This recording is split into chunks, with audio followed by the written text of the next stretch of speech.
Hi, everybody. Happy Valentine's Day. My name is Greg Stoll. I'm the president of the board at RHCR Theater. On behalf of myself, Matt Ford, Deidre Bensner, and the rest of the board of directors, I just wanted to welcome everybody into this Zoomiverse of love that is about to happen. We really, really appreciate your support. Any support that you guys can give us during this time would be greatly appreciated. The support we've already received has been amazing. We're going to try to keep bringing you Zoom content as much as we can until we all get to be back in the theater live, which I know that everybody really, really wants to do. Nobody misses it more than all of us.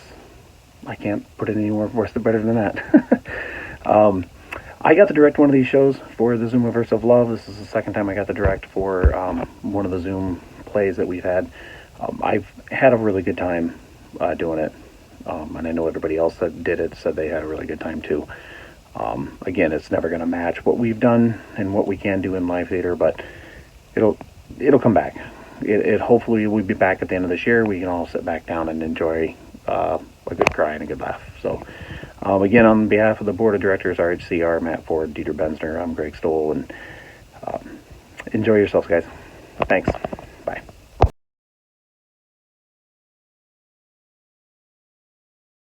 To the breakout room. Before I leave, does anyone have any questions? No, I think we got it. Of course you do. I trust you to keep everyone under control, Roderick. Yeah, I think I got it, Miss M. Great. I will check back in a little later then. Have fun with this, guys. What's up, breakout room gang? Great. I can really feel the enthusiasm from here. Well, my name's Roderick. I'm thrilled to be working with you two, and I hope that we can all become friends. Trust me when I say you don't want to be friends with him. Because being friends with you would be so much better. So you already know each other. That's great.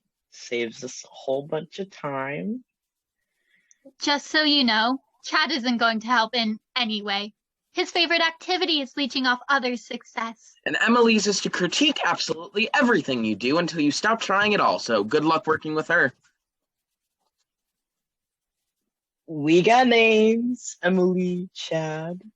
Well, I think no matter what, we're going to create a kick-ass history project that'll really leave our classmates thirsting for more. So maybe we can start by assigning tasks for the group. I'll take the assassination plot and research. Emily, do you want to take John Wilkes Booth's side of the story? Not really. I don't want to defend him. God forbid you ever see anyone else's side of the story. He was a literal murderer, Chad. Murder, texting Sydney, it's all the same to you. Really? No. You want to do this right now? Fine. No. I really don't think that we should. I was there for you through everything. I was there when you got busted with alcohol. I was there when you got the ticket. I was there for you while your grandma died, and I didn't say a thing. You literally soaked through my shirt from sobbing. That is personal. Don't bring that up in here. Oh, I'm bringing it up. Because the one thing I needed you there for, you left me. You took her side instead of your own girlfriend's. How's it going, everyone? It's going great. Just real peachy.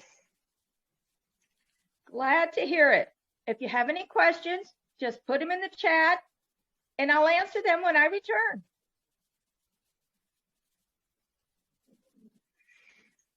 Sydney was a good friend to me. I couldn't abandon her the way you did. Oh, you couldn't? Even after you watched me cry over how much she hurt me? You left me completely alone. No best friend, no boyfriend. Stuck in this breakout room for a project that is genuinely the most stupid thing I've heard of. Who the hell defends John Wilkes Booth? Well, it's supposed to show us other perspectives and that everyone has a side to the story. And overall, I just think it's a really unique way to learn about the assassination. Wrong time. My bad. You weren't happy with me anyway. Who are you to say when I'm happy or not? I know you, Em. I watched the sparkle in your eye whenever you saw me fade. Let's just work on the project, okay? Ricky? It's Roderick. Yeah, right. Sorry. I'll take John Wilkes' perspective. Emily can have Lincoln's. Thanks. Sick. I'll share the document.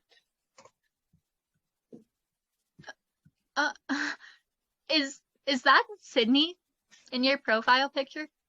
Are you actually kidding me right now? I thought you knew. Is that not what this entire argument was about? You think I let it go that easily if I knew? I cannot believe you're All right. What happened to the peaceful agreement we had just a minute ago? That's my best friend. I knew I wasn't crazy when I saw you looking at her like that. She liked my truck. She liked me. So is this gonna end quick, or should I just do the entire project for all of us? I bet you told her everything, didn't you? You're so manipulative, making me feel bad for my feelings when you've been with my best friend the whole time. Ex-best friend, I'd like to clarify. I'm going to kill him. I'm seriously going to pull a Don Wilkes Booth on his ass. Maybe we should just call it for the day. I'm sure Miss M will be fine if we just present a day late. Whatever. Have fun being miserable constantly, Emily. Hey, I know what it's like to be alone. So, if you need someone, I'm here. I just can't believe I wasted a year on him. And almost my entire life on Sydney. I'm an idiot. No, they're the idiots. I know I've only known you for like 20 minutes, but everything you've said is justified. Besides, he feels like an intolerable jerk anyways. Yeah, he is. You know, do you want to work on this project in person? We can leave Chad's name off of it. Not like he'd do anything anyways. Actually, I think I'd like that. Here, I'll put my number in the chat. Cool. So I'll see you tomorrow. I'm excited. It'll be nice to have a good person in my life for once. Bye, Roderick. Guys, is anyone there? We have 20 minutes left in the period.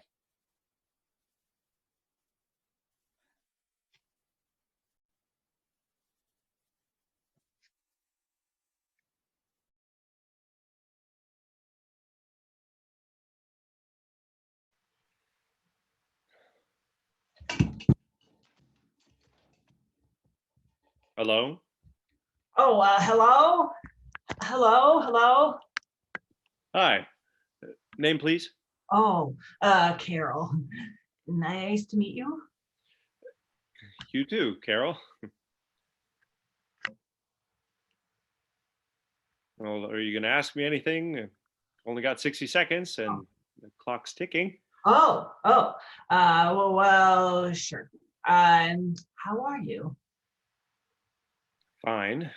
You? Nervous as hell. I've never done anything like this before. Don't get used to it. That's my advice. Oh, sound advice. I'll try not to. 25 seconds. Oh, what? Our time together. That's all that's left. Oh, 15 seconds. what do you like to do? Read and eat breakfast in bed. You? Oh, I like to 5 seconds. what are you doing tomorrow night?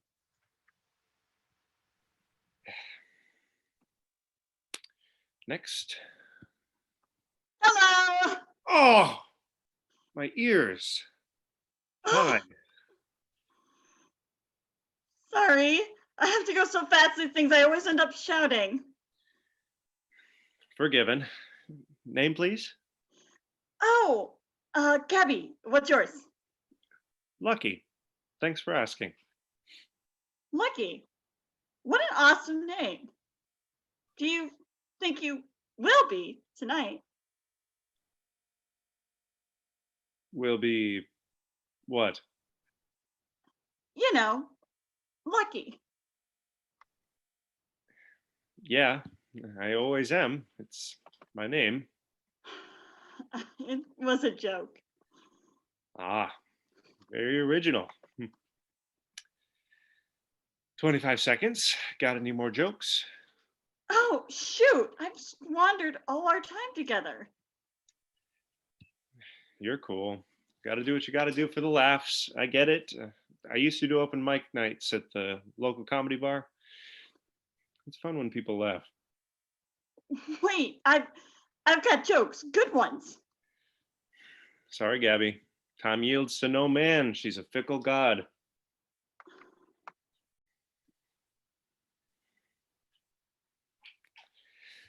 Next. Hello, my name is Veronica. I'm a tax attorney. In my free time, I enjoy showing horses, riding horses, and volunteering at a local big animal rescue where I like to Let work. me guess, with the horses. Exactly. Name, profession, and 3 hobbies, please. That was 3 separate hobbies. Huh. Okay. Hi, lucky, nurse, reading, breakfast in bed, and walking my cat on a leash so people stare and wonder. You consider breakfast in bed a hobby? Hey, Warhorse, I don't know who's on the right end of criticizing whose hobbies here, okay? Fair.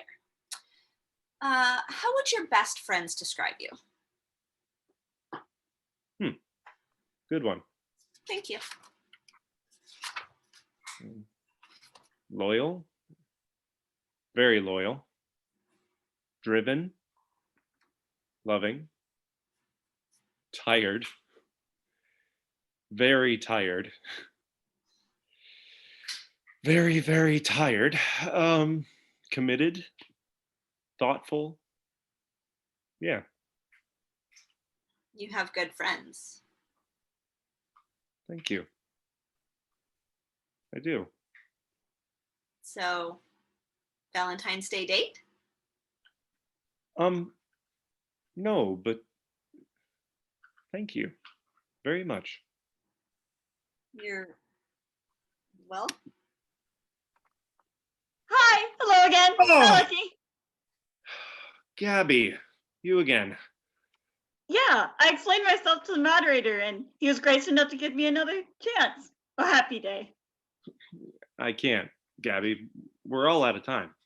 Wait, I have a good one. I was recently asked who my favorite vampire was.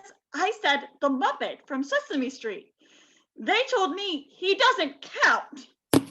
I said, I assure you, he does. Wait, where are you going? To see my friends.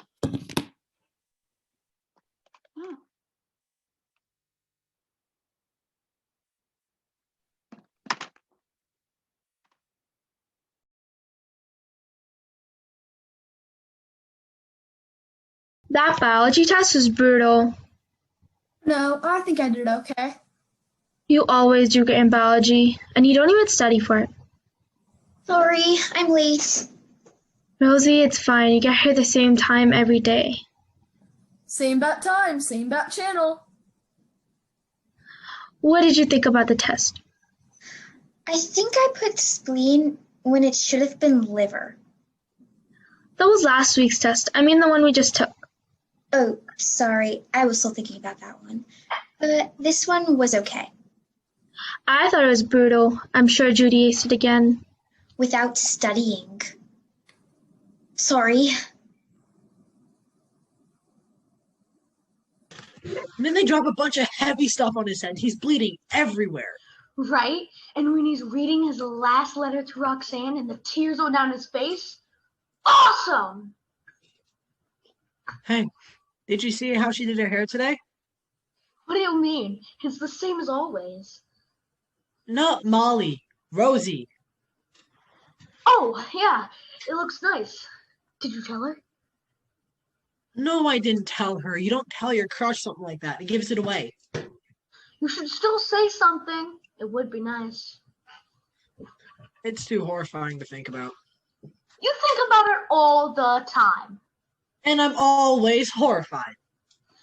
Look, Gene, you... What about you? Did you ask Molly to the dance yet? I was, but I couldn't. And why not? Because I was studying for the test.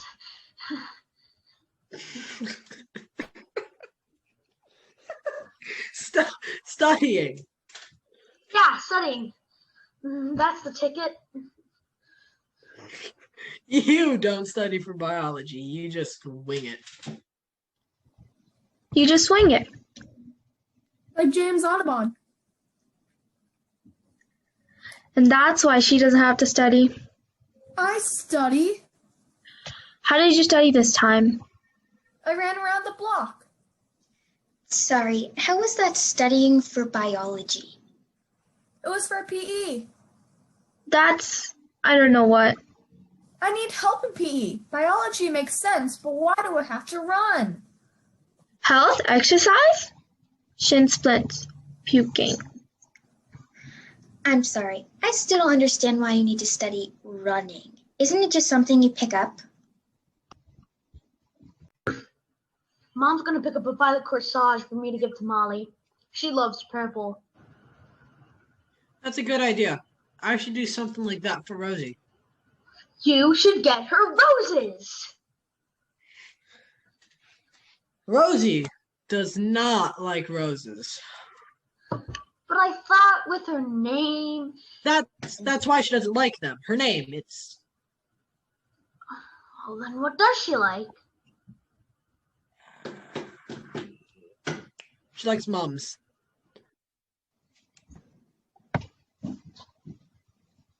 Mum's the word. Sorry, what word? Bird's the word. What are you talking about? Willis. I'm sorry, but I don't understand. No one understands. I understand. Well, I don't. Rosie, are you okay? Sorry, I'm still worried about the spleen versus liver dilemma. There's Dr. Flabbersham. Why don't you ask her about it now? What's your favorite thing about Molly? And it cannot be her collection of toys from the 90s. She got that from her dad. First of all, her dad only gave her Pogs. She got all the cool stuff from her mom. Second of all, I was not even thinking about that at all. Oh, really? What were you thinking about then? Her curiosity. The way she's always asking questions and trying to understand stuff. What about Rosie?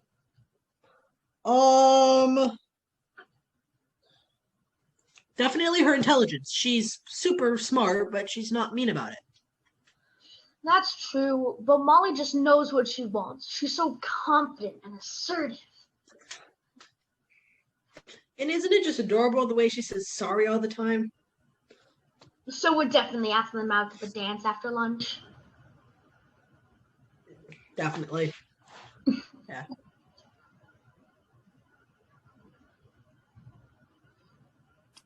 Jean and Abe, what are you two talking about? Nothing. Our crushes. Jean!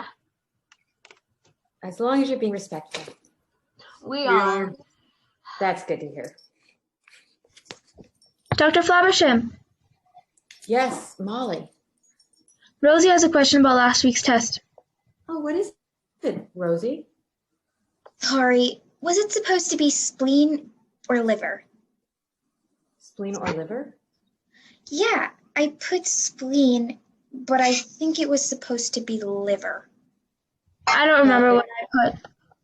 I put the right answer.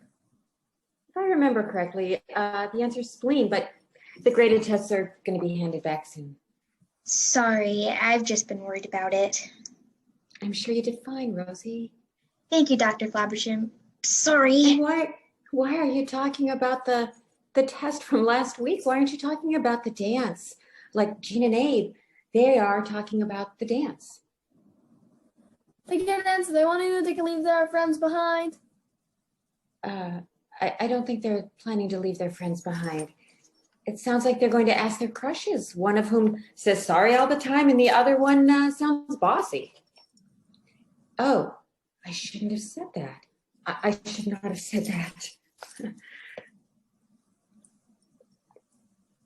They know. They know.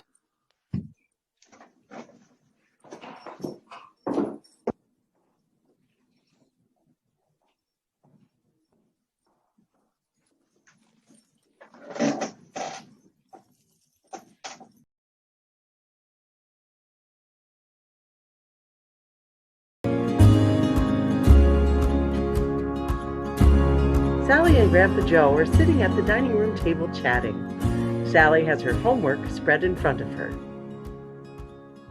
Tell me about your day. How did you do on that math test you were so worried about? Well, pretty good. Actually, I aced it. That's great! I knew you would. And how did your audition go for swing choir? It was okay. I did really well with the singing, but I'm not much of a dancer, so it could go either way. I probably won't get in.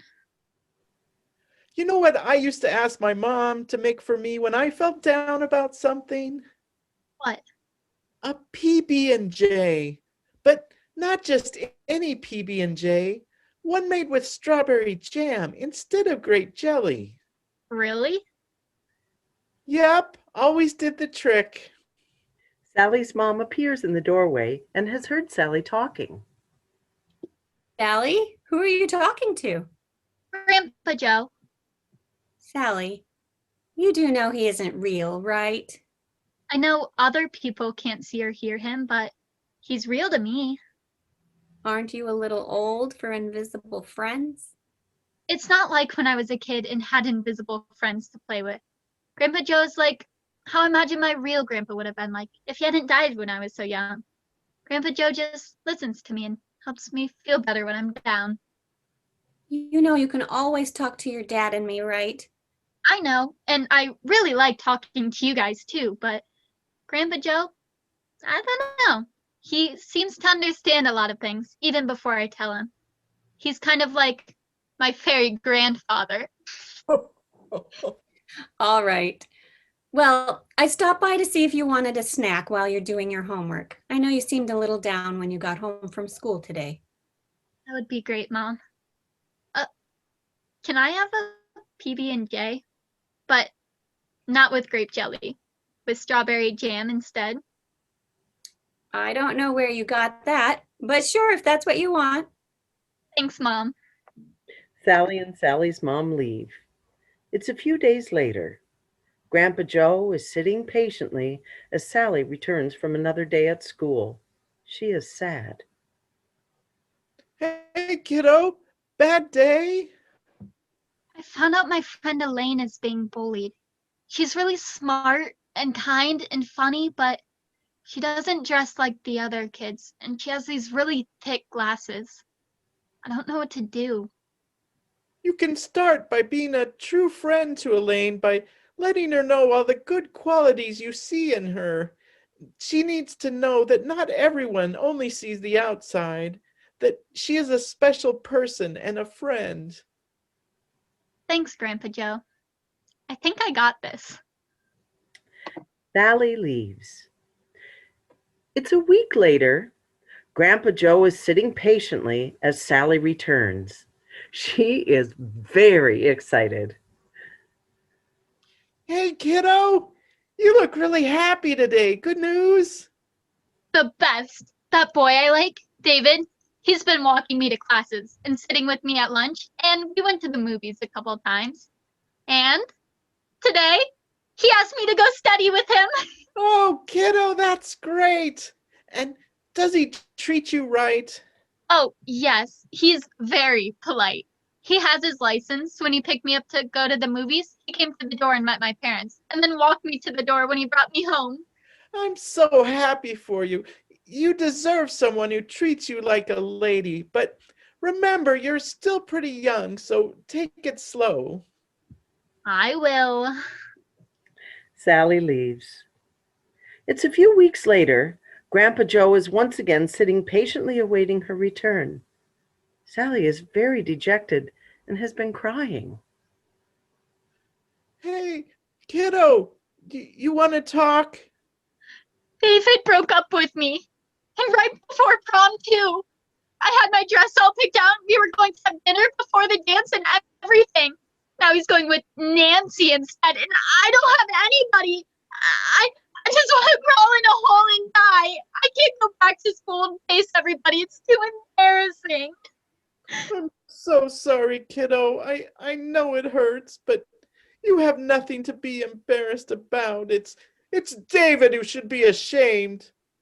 And if he was the kind of person who could do this to you, then he doesn't deserve you. Now, call up your friends, put on that special dress, and go to that prom with your head held high and have fun hanging out with the people that truly appreciate you. It won't make the hurt go away, but it won't hurt quite so much when you share it with friends. Okay, but what if I never have another boyfriend? I thought David and I were a good match and that someday we might even get married. Boy, was I wrong. How do you know if you found the right person? As your fairy grandfather, I know there is someone out there for you who is looking for you too. You will know when you meet them. Did you meet someone and know right away? Yes, she was my one true love. I lost her just recently, and I would do anything to spend some time with her again. That's why I came back. Back? That's why I came here, to tell you to be patient. Love will find a way. Sally leaves. Grandpa Joe is once again waiting patiently nearby when she returns. She sits on a bench with a lunch sack in her hands. A young man enters and stops next to the bench. Grandpa Joe slowly walks off as Sally and the young man are talking. Hi, mind if I sit here? There isn't really any other open spots at the moment. No, not at all. I was just about to eat my lunch. Great, me too. What are you having? My favorite, a PB&J. Me too. Yeah? Oh, well, I mean, mine is kind of special. I mean, people think it's kind of weird, but I don't really use grape jelly. I use strawberry jam. Jam. Yeah, how'd you know? Friend. By the way, my name is Sally. What's yours?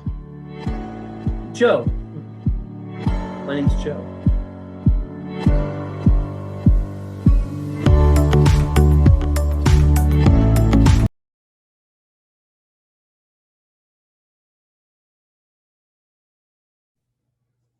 Okay, it's gonna be okay. So what if everything has had to go virtual this year? We can still do this. Where's our newest recruit anyway? We need to get started.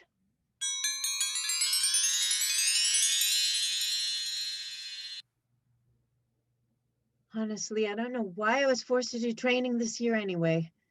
I mean, it didn't work out that well before. What was that? Oh, there you are. About time. Yes, I'm here. Sorry to be running late. How come I can't see you? What? Oh, yes, of course. Sorry, I hadn't started my video yet. Oh, I much prefer meeting in person to Zoom, but it's still a pandemic. And while as a legendary character and legendary character in training, we do have some level of magical protection, it is best if we lead the human race by example. Don't you agree? Yeah, I guess so. So, what is today's lesson that I have to learn? Tomorrow is Valentine's Day. I have to be ready to go out there and bring love to those who need my help. And I have to say, I feel incredibly nervous about being able to do my job under these unique conditions. You're meant to be my guide, my mentor, but I feel like I'm more of an inconvenience to you than anything. No, no, no, no. It's not like that at all. But I was hoping I wouldn't have to share this yet.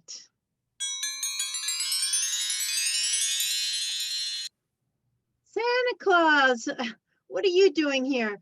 Shouldn't you still be on your vacation? Doesn't it normally last for at least 3 months? I'm here on a very important official business.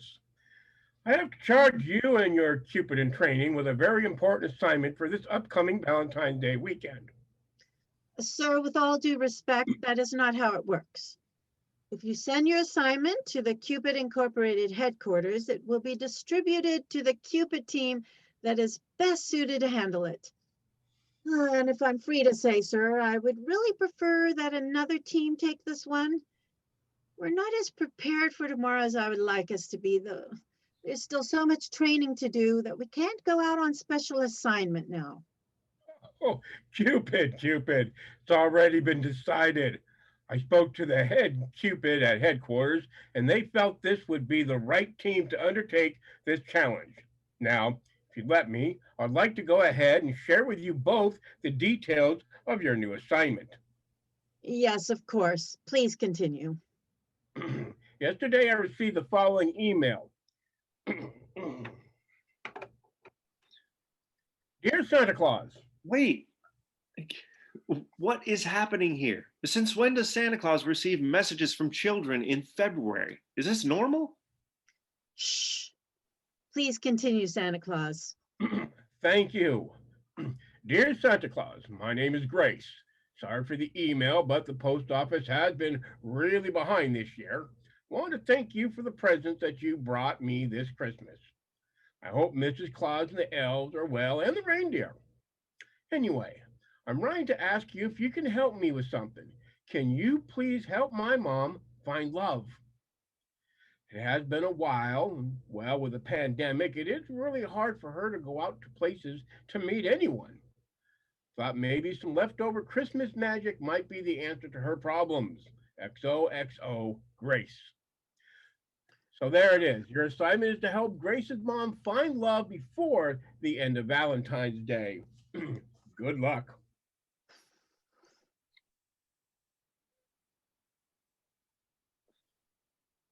She's the most beautiful mortal I've ever seen. What was that? I couldn't hear you. What in the ho ho ho is that? How are we supposed to help this little girl's mom? We aren't even sure how much Valentine's Day is going to exist this year. It's all right. It's not that hard. We will simply make Grace's mom, her name is Julie, our target. Together we can do this. This is an assignment where there is no option for failure. Here's our plan. We will use the GPS to locate Julie. Once we find her, we will use our magic to set up an encounter. Now the trick is going to be how to set up an encounter when leaving the house is not an option for her. Any suggestions? You're supposed to be from Gen Z and all informed about all the new technologies.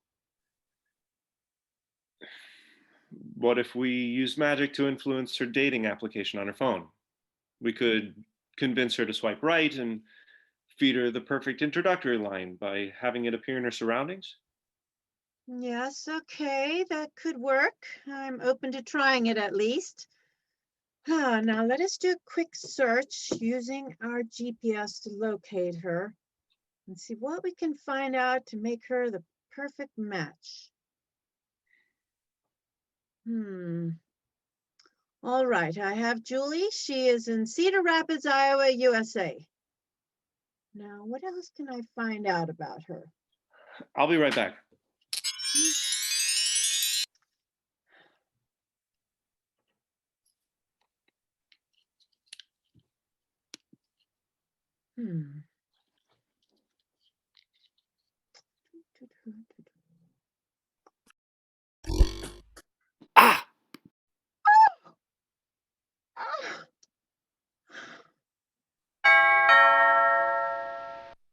What have you done? Do you know the consequences of your disobedience? You could lose your magic. For interfering in that way, shooting targets was forbidden years ago. I don't care. I have learned absolutely nothing from you, and it's worth losing all my magic to know that Julie will have love and I will be free. Goodbye. Not again. Oh, at least they're happy. Well, for now, that is. Oh, I better go file my report.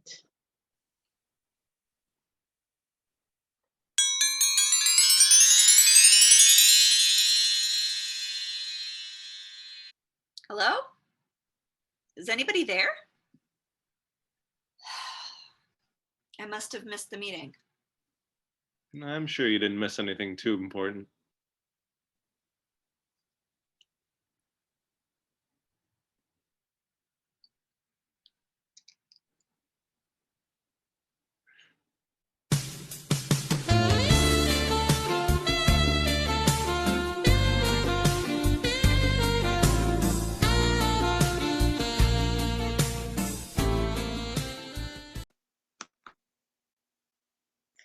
Hello, everyone. Thank you for tuning in to RHCR Theater Presents the Zoomiverse of Love. We hope you enjoyed Act 1 and have started to feel the love coming from our talented directors and performers. My name is Chelsea White, and I had the opportunity to be the production assistant for this presentation. Before we present Act 2, which involves romantic stories that plunge us deep into the past, land us in the realm of fantasy, and propel us into the future, I wanted to mention how important donations remain to the future of our local community theaters, particularly RHCR Theater Company, as we continue with the uncertainty of the pandemic, as expenses do remain even when the doors are closed. While we are excited that this presentation could be presented free, below this video is a fundraiser link set up by Executive Director and founder of RHCR Theater Company, Matt Ford. We ask that if you are able, please make a donation so that we can continue to make theater happen in the community not only today, but far into the future, whether those opportunities be virtual, like the Zoomiverse of Love, or our previous presentation, Holiday Zoomtopia, or in person when it is safe to gather again and perform. Now, with that said, we are happy to present Act 2 of the Zoomiverse of Love with The Question Box, written by Marissa Carson and directed by Chase Ralston.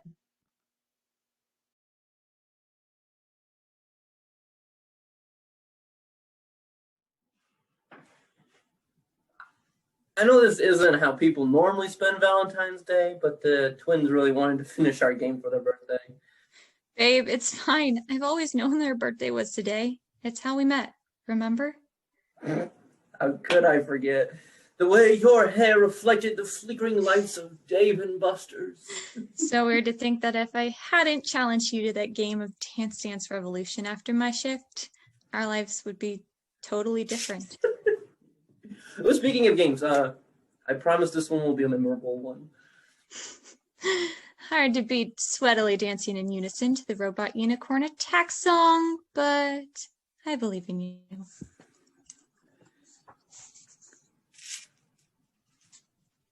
Oh, hey kids, how's school? It's Sunday. Yeah, I know, but I know that you guys were off fishing, so I'm just hoping that there were schools aplenty. That's so cheesy. Not as cheesy as the nachos we'll be having later. There's two of you? I thought there were only two of us. I've literally never seen you before in my life. Well, happy birthday to you too. Happy birthday to you both, and make your wishes. I wished for can't tout until it comes true. Okay, fine, then neither can you. Wasn't gonna. Alrighty, shall we begin the festivities? So formal. Yes, please. All right. All right. Where were we? Oh, yes. We last left our adventurers making camp at the edge of the forest, near the river. Comet the sorcerer. Comet the great and powerful sorcerer. Yes, Comet the great and powerful sorcerer had been visited by a ghost in a dream that spoke of a rare treasure in a magical box. The question box, the velvet box of the riddle, we'll know when we see it, but it won't open until we solve the riddle to find the question the box is asking. We remember. Stop interrupting the story. You literally just did that. Well, I'm the great and powerful, so it's okay. So, Red the Rogue. Finally, I mentioned.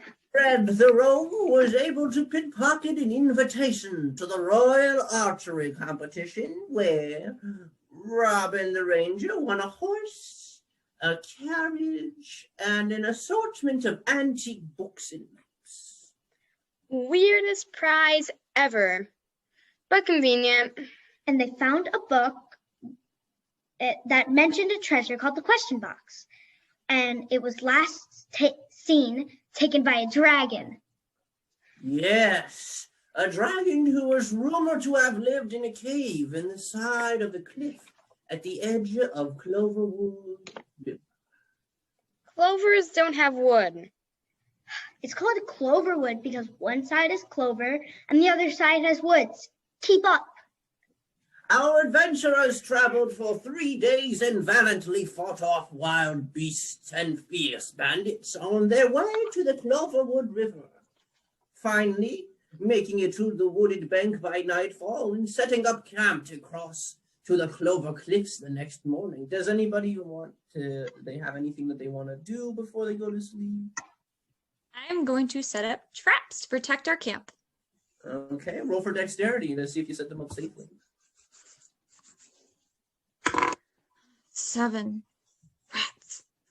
Ooh, can the consequence be actual rats? Actually, a 7 is a high enough roll with your modifier and the light of the full moon. So good. I think we're safe, and we should go to bed to fight the dragon tomorrow. Who says we're fighting it? Maybe it's nice. And then Mariah goes to sleep too because all this talk of nice, safe things is boring. Okay. Robin will commence shut-eye.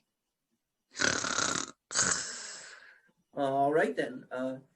The next night, the night is uneventful and the sun rises to the sounds of birds of Twitter. Twitter was invented like a million years later. More like 700. You keep up. Let's find that treasure. All right. How do you want to proceed? Do I see a cave? Roll for perception. It's a 1. You do not see a cave. In fact, you don't see anything because you have been temporarily blinded by staring into the sun. You estimate it'll probably be about an hour before things look back normal again. Oh, man. That's a nat 1 for you. Can I cast Commune with Nature? Sure. You're able to feel through the tendrils of the earth, and that the cave is located behind a wall of vines just across from your camp. It's about 30 feet off the ground. How far down do the vines go? And can we climb them? The vines reach all the way down and cross the river to your side. They're very strong. I cast Mage Hand to weave them into a bridge and tie it to a tree on our side. All right, then. Your bridge is so good that everyone gets across safely. You don't even have to. Yes! time to fight that dragon? Can you take a look around first at least? Because I sure can't. Reg, you can't see, but you do feel a pulsing stream of hot air from inside the cave, and you hear what sounds almost like snoring. It's asleep. If I could just sneak in and grab the treasure. Do I see the treasure? Roll for perception. 20! Yes! On a pile of golden treasures, your eyes immediately spot a tiny black box, barely the size of a fist, off into the distance, right next to the dragon's left ear. I thought 20 was supposed to be good. Oh no, your perception was great, but the box was already there. Maybe your good luck will rub off on me. I attempt to lasso the box with a very long vine. I feel like this is not going to end well. Your lasso clatters loudly against the gold coins and grabs nothing. The dragon awakens. No! Who dares disturb my slumber? Sorry, your scaliness. That's me. Robin. Robin the Ranger? The Robin? I don't know why you've heard of me, but yes, that's me. The question box is the one who's asking. I was told in a dream I can never open it because the question is not mine to answer. Take it, but I'd love to watch you figure out the question. It took me ages. Would you like me to read it to you for any clues? They're in Draconic, so it'd save you some translation time. By all means. Sometimes it's good, sometimes it makes power, but with it, there is always a way. Love. That's also true, but not a question. Okay. It's the first of 4 words. I'll just give you the other clues in case that helps. Sure. 2 mothers of a lamb, and the 3rd note is 4th. 2 mothers of lambs. A female lamb is called an ewe. Ew? Ewes? What if it's like a metaphorical lamb? Like I was just hearing all those Christmas songs, like Jesus being a lamb and his mother Mary. And the 3rd note is 4th. My 3rd note, if that helps. Dragons have notes? Dragons have scales. Scales have notes. Do, re, mi. Good grief. Good night. Night power? Batman! I am Robin after all. With it, there's always a way. Where there's a will, there's a way. Goodwill. Willpower. It fits. Will you marry me? That's exactly what I was going to ask. No.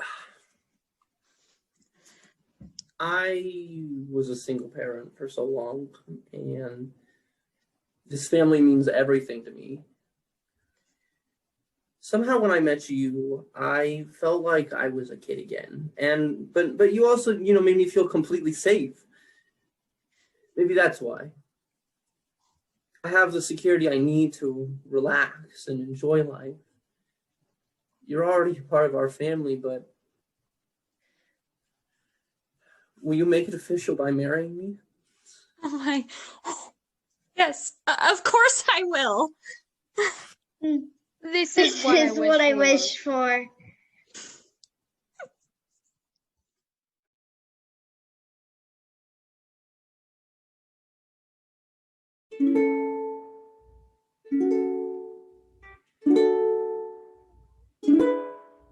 This is a story about love. Maybe it's about love at first sight.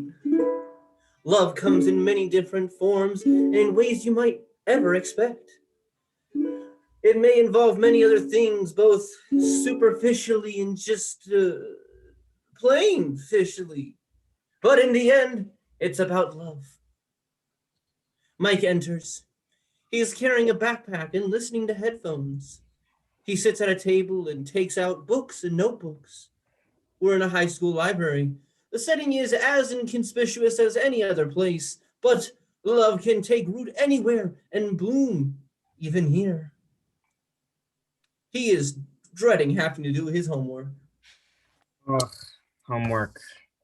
Homework's just the worst.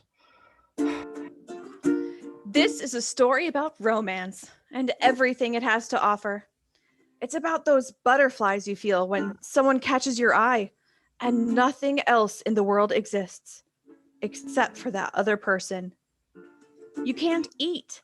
They're your first thought of the day as you rub away the night's sleep from your eyes, and they're the last thought of the day when you lay down your head, only to dream the dream of a love-struck heart.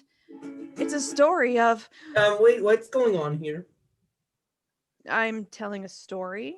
Yeah, I get that, but I was already telling a story. Well, I'm telling a love story, and love triumphs over everything else. Oh, yeah, okay, but I'm telling a love story too, and I was here first. So. Carol enters. She's carrying a backpack and listening to headphones. She sits at a table and takes out books and notebooks. We're in a high school library. The setting might not seem like much, but here we are. Now, hold on. This is the same story I'm telling. Yeah, you're telling a love story. I get it. No, I mean, you're telling the exact same story. How do you know? You used the same words I did. Those were very common words. You don't own them. You used the exact same order for those words. Okay. I mean, all I did was have the character come in and sit at a library table to do homework. That's pretty general. It's not like I was describing a scene from Star Wars. You're messing this up. How? Oh, never mind. Let me do what I am supposed to do. Mike sneezes. Carol frowns. Yuck. What? You've got snot on your book. Oh. So gross. Okay, what are you doing? What? You're ruining the moment. What are you talking about? It's supposed to be this cute moment of vulnerability. You know, Mike sneezed, and then Carol's supposed to offer him a tissue or something, and then their hands touch, and and then they lock eyes. If you think snot is cute, you must really enjoy Ebola. Ebola? How did we jump to Ebola? It's my go-to malady in stories. I'm more accustomed to the adventure thriller genre, though. I'm just giving this a try for something new. Well, Carol reaches into her backpack and pulls out a tissue and offers it to Mike. Here you go. Oh, thanks. But at the last second, Carol yanks the tissue away. Hey! Ha! Well, that wasn't very nice. We'll cover your face next time. What's wrong with my face? Where do I start? Well, that wasn't very nice either. Who said I was nice? You're supposed to be nice. And sugar and spice, what are you, puppy dog tails? Look, I'm just trying to do my homework, okay? Well, so am I. I'm not the one causing a commotion with my snot rocket. I just want to get done and get out of here so I can go out and skateboard. You can't skateboard. Why not? Because. Oh, because you think I'm effeminate? But Wow, way to label someone. I bet you can't even skate. I can so. Can you do a 420 flip? In my sleep. You'd have to because there's no such thing. Okay. Time out, kids. Go back to your homework. Okay. Okay, you're making this really challenging. Well, yeah. I mean, he should have to work for it. Put some effort into it. But they're supposed to fall in love. And maybe they do. But maybe they have to overcome some obstacles first. Love ain't easy, buddy. Oh, I didn't say it was. Well, with the dialogue you're giving Mike, it sure seems that way. Oh.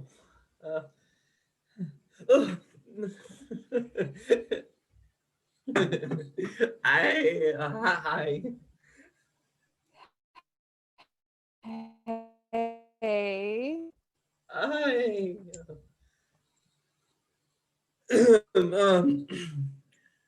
Hi. Hey again. Is it a little warm in here? Must be that global warming. Right. Maybe you should just get on with your story.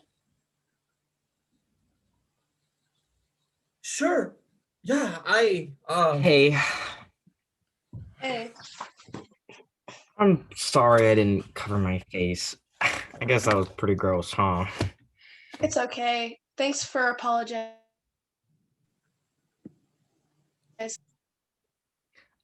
No, I think I'm good, but thanks.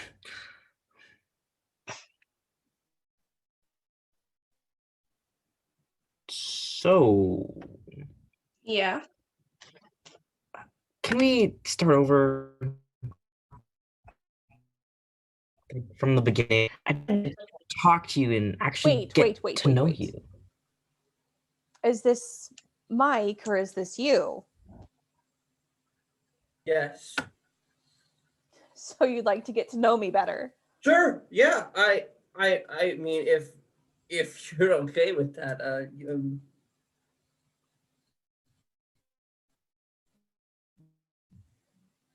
Espresso. sounds good. Hey, let me just let's redo this.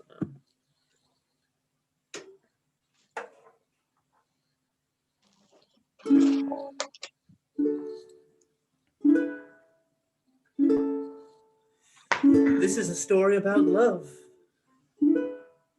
Maybe it's love at first sight. Love comes in many different forms in ways you might not ever suspect it. That's it. Seriously?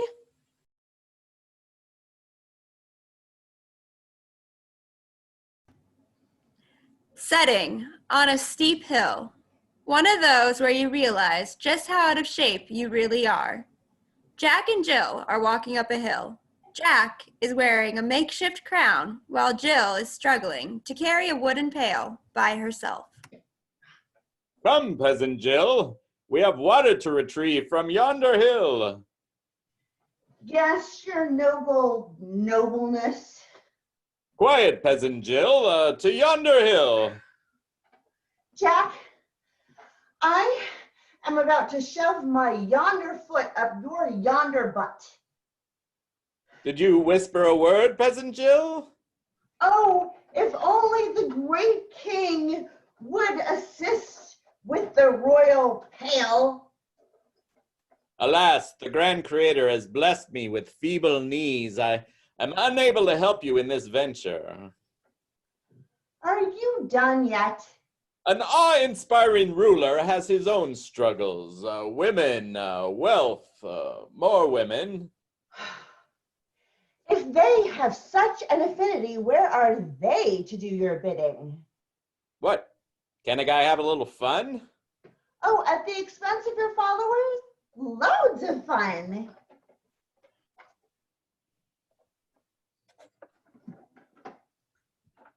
I think I broke a nail. Let me see. No, Let me see it. No, you're liable. I'm suing you for all you've got, King, down to the last tunic. I am your king. I demand to see your nail. Jack becomes physically intimate in some way. Jill playfully reciprocates. No, the serfs will rise up. Squashed! Squashed! To the stocks! You'll have to catch me first. Jack chases after Jill up the hill. He bumps into her. They look at one another.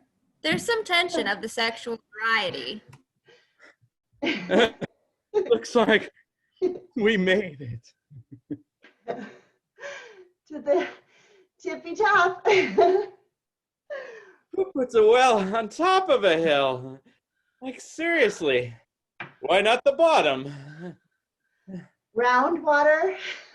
Oh, the mysteries of science. It's all above me. You want the honors? Sure.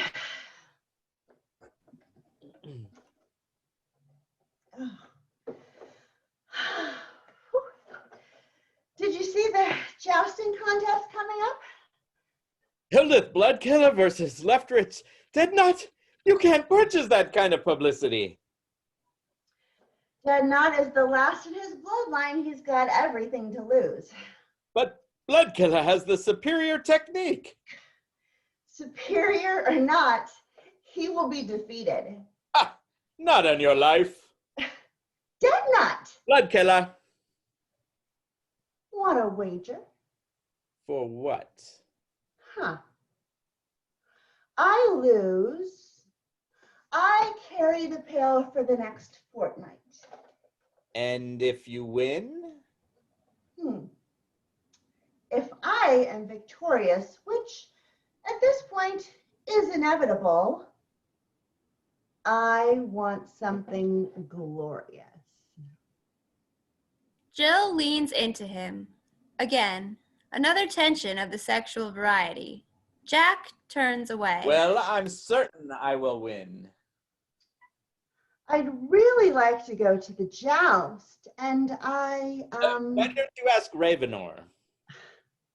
I don't want to go with Ravenor. I really think you should ask Ravenor. Perchance, I want to go with you. I can't. I'm preoccupied that day. Preoccupied? The whole village will be watching the joust.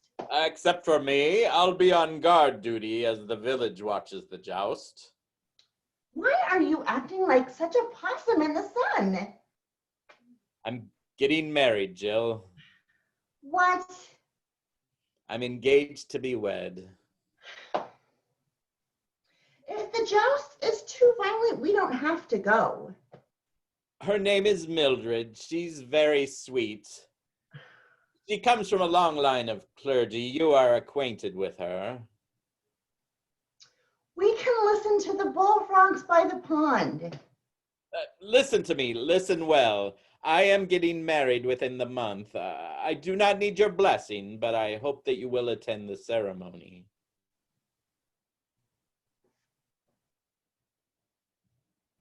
No, I will not attend. This is Mildred, the same Mildred who was kicked by a horse not once, but twice in the same week. Yes. The same Mildred who tried to seduce a eunuch. Perhaps. For a lifetime, you have been leading me on like a siren. I cannot be blamed for what you do and don't read into. Cool. This is what you sound like. Perched on your ocean rock, waiting to steal the hearts of crewmates. Cool. Come, little crewmates, so that I may feast on your bones. Jealousy doesn't wear your smile well, Jill. And what about that night in the meadows? What about it? Did it mean anything?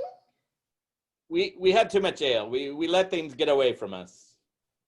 Did it mean anything? No. Jill pushes Jack and he goes tumbling down the hill. Jill is suddenly frightened. Oh, Jack! Jack, are you okay? Oh! Jill tumbles down the hill after him. Jack is slow to get up. Mildred said you and I were too close. I thought I could do it. Don't leave. Not like this. I've got some vinegar and brown paper to see. Good morrow, Jill. May we never meet again.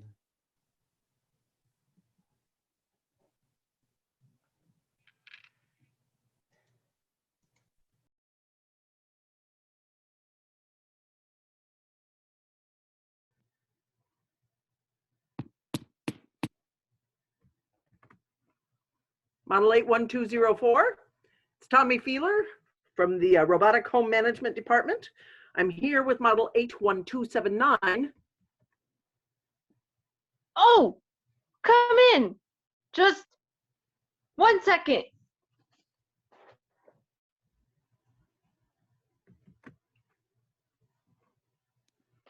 Model 81204. Yes. Model 81204. What are you wearing? It's my wedding day. It's a formality. It's a tradition. It's against dress code. Not under bylaws, section 4, line 28. Any robot may be permitted to wear clothing deemed inoffensive and uninhibiting by the following permits as set by the Android Rights Law of 1947. The veil. The veil is against dress code. It covers your eyes. It's a tradition. Your eyes are lovely. Your eyes are where your identifying scanners are located. It's only for a moment, I promise. Eyes are the window to the soul. Model 81204. This is a command. Oh, fine. Wait, I will report you for insubordination. no, just let him do it. Him? My husband. You're not married. My fiance. You're not human. My government assigned mechanical life partner. It's against the rules. It's my wedding day. It's a formality. It's a ceremony. It's a procedure. You have such lovely eyes. You can't see them. May I? Oh, well, I suppose.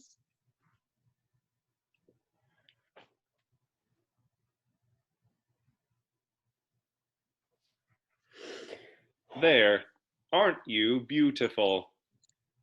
I am. Like freshly cut grass. Like fresh air. Like air bubbles in soda. Not to burst your bubble, but I prefer champagne. Like pain. Like humans. Your eyes are lovely. They're the windows to my, Soul. no, my scanners. Government assigned, engineer built. Me too. You too? Yes. I think I love you. You just met me. I think you love me too. Model 81204 and model 81279. We are on a time schedule. If you could save this for later. Sorry, ma'am. You're right.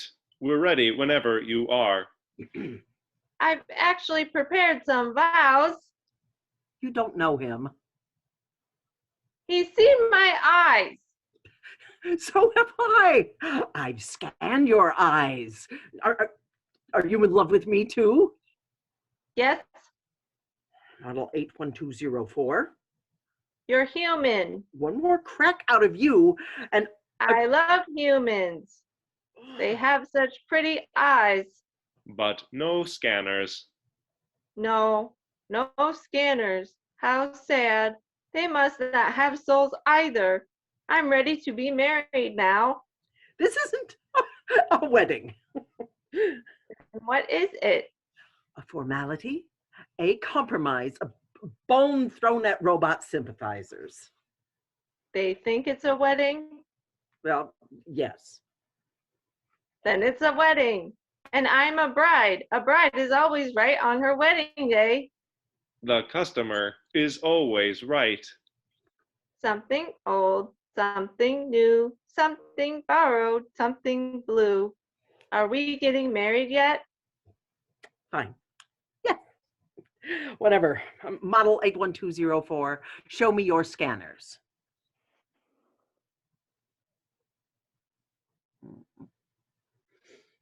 Model 81279, show me your scanners.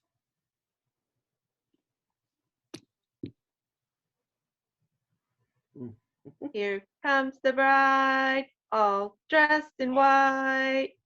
As required by Law 67 Code 429, you are now both registered under Household 7812 and hold the joint SIR number 663. If you understand, please initiate a vocal response. I do. I do too.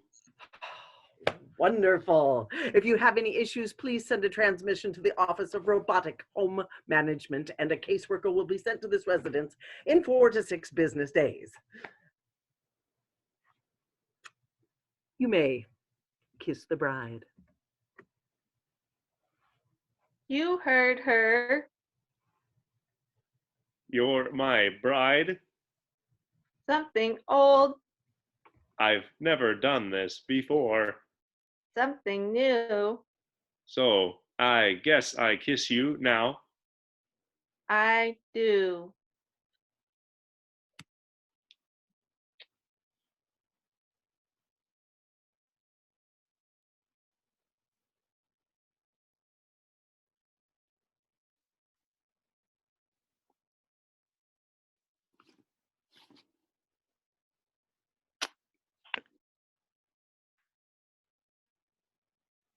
I think I love you. I think I love you too.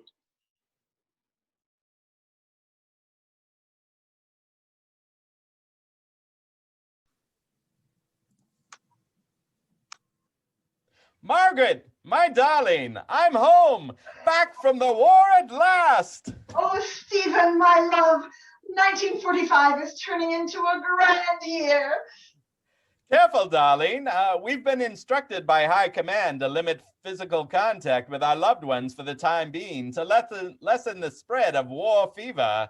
After all, I was stationed in Germany, which, as we all know, is the home of germs. Really? That sounds dubious. Oh, females and their doubts. Here, I have a pamphlet. War fever and you leave the germs in Germany. Well, who am I to argue with High Command? How long do we have to worry about this war fever? A mere 24 hours, my dear, and then I may reassume my husbandly duties. Until then, I'm afraid it's look, but don't touch. Oh, Stephen, you scoundrel. Dearest, who is your friend? Oh, damn it all, where are my manners?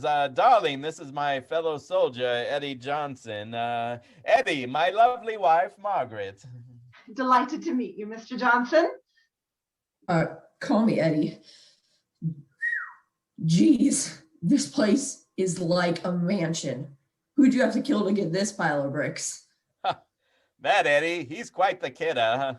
We've owned this house for 10 years now. It's modest, but we like it. Makes the dump I live in look like an outhouse. You must be loaded, Stevie. So, Eddie, you served with my husband in the war? Let me tell you, Maggie, we've seen some stuff that curl your hair. Now, Eddie, let's not get started on that. There's no need to... It's just that you're so young looking. I mean, you Lady, I'm 38. I've got a wife and 2 kids. What? It's true, dear. When Eddie and I met in basic training, he was 6'2" and had streaks of gray in his hair. And now look at him. It's the war, Margaret. It changes people. I'm sure it does, but come on. I've seen it happen many times. Some men age rapidly, becoming grizzled and hardened. Then there are the lucky ones like Eddie, who find themselves in a sort of second childhood. Yeah, lucky. Right.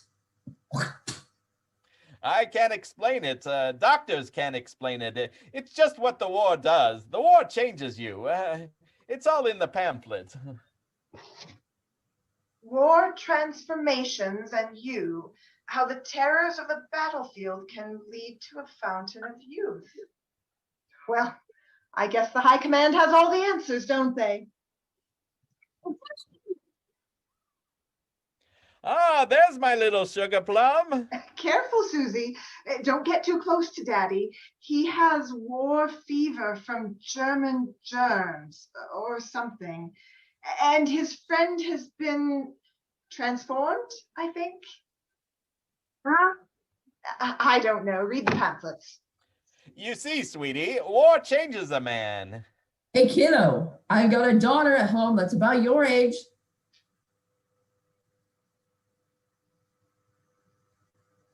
Unlikely.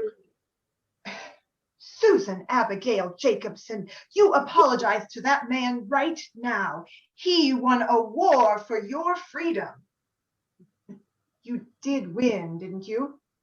Of course we won, and we'll never have to worry about Nazis ever again.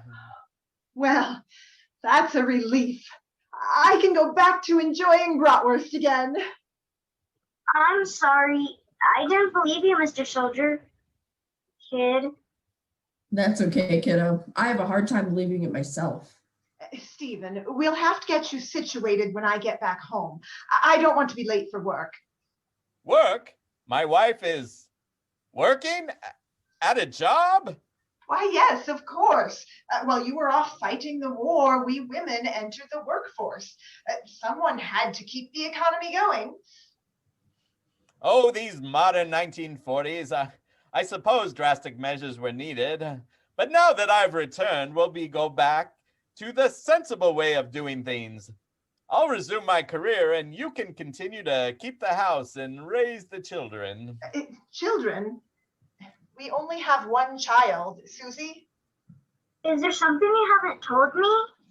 Of course, that's what I meant. Child, not children. I had forgotten. It's the war, Margaret. It changes you. I should probably tell you, Stephen, I have no intention of quitting my job. I happen to be a very successful office manager and I make quite a handsome wage.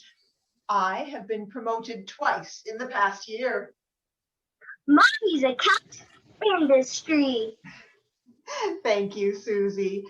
So you see, Stephen, the only sensible thing would be for you to stay home and care for our daughter.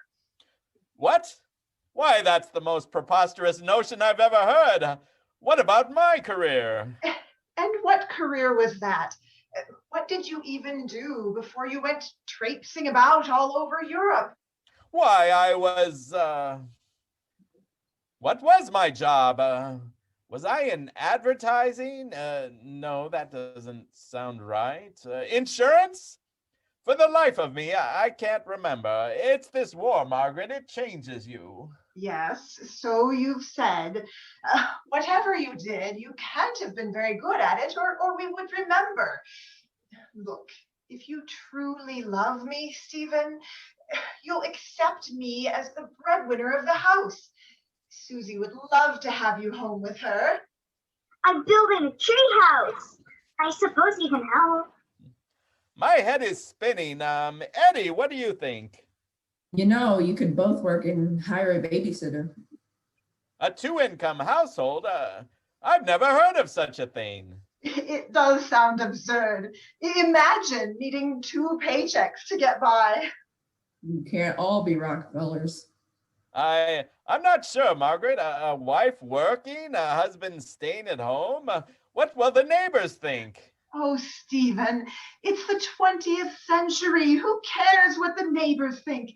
All that matters is what we think and what we feel. I love you, Stephen. Do you love me? With all my heart, darling. Then trust me on this, and we can blaze a wonderful new trail for others to follow. Me out in the world, and you raising our beautiful child. I must admit, having spent the last few years in the company of men round the clock, it would be nice to get away from the smell. No offense, Eddie. By God, we'll do it. Margaret, you astonish me. I love you. And I you, Stephen. You won't regret this. It'll be a whole new life for us. War fever be damned. I must kiss you immediately. Oh, Stephen.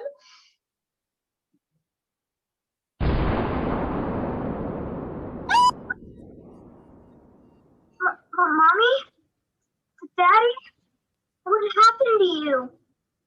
War fever, German germs. Should have listened to the pamphlet.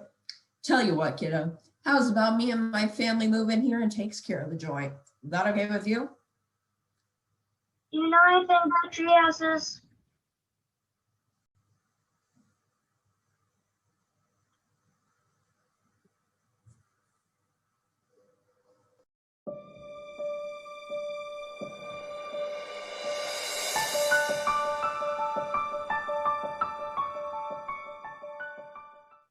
Hi, everybody. My name is Deidre Benzer. Thank you so much for coming. I want to thank all of our directors and writers and actors. We couldn't have done this without you. Don't forget to donate at the link below. And we hope that we are able to spread a little love and bring you theater in the pandemic that we're going through. We hope to be back on the stage very soon, and we'll see you guys soon. Thanks. Bye.